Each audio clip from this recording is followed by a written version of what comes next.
Hello everybody. Today I'm going to be talking about a famous hymn that comes to our mind when we think about the Trinity. Holy, holy, holy, Lord God Almighty.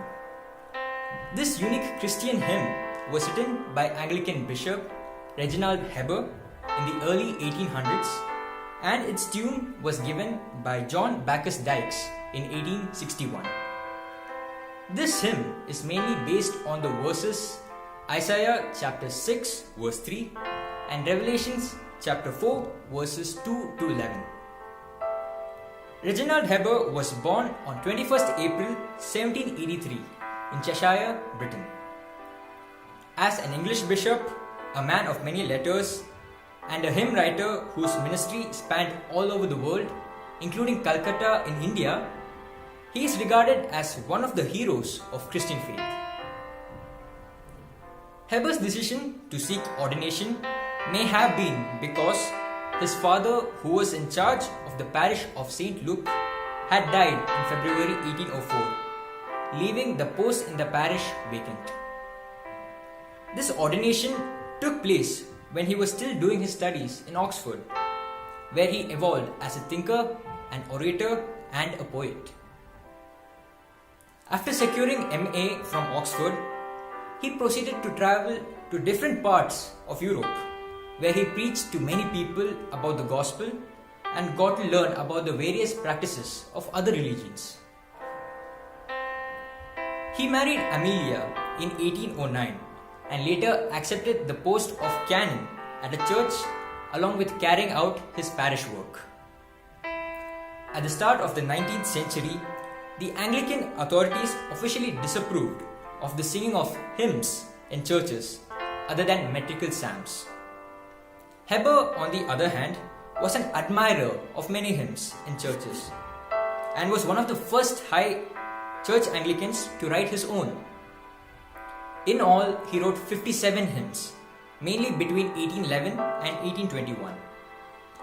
One of the hymns he wrote was Holy, Holy, Holy, which was inspired by his emphasis to celebrate the Holy Trinity.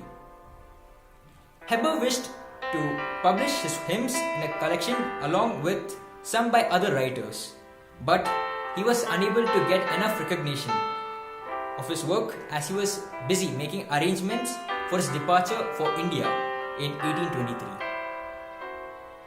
His stay in India was a very busy one. He was in charge of all the unfinished work of his predecessor, and because of the long hiatus without a bishop. All of his works were still not known to the world until after his death, when his widow, Amelia, happened to find his works, the words of one of the most powerful and beautiful hymns ever written.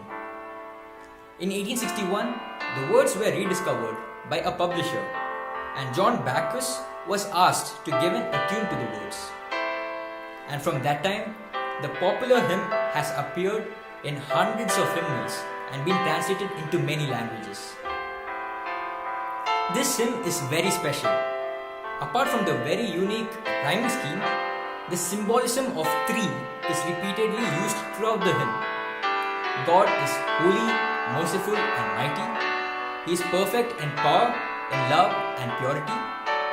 He is worshipped by saints, cherubim, and seraphim, and he is praised in earth, the sky, and the sea. Through these consistent units of three, this hymn describes and worships God in three persons. Also, the last word of every line in each paragraph rhymes with the initial holy. Perhaps the most interesting characteristic of this hymn is how the text does not initiate praise, but instead encourages all the singers to join in an endless song.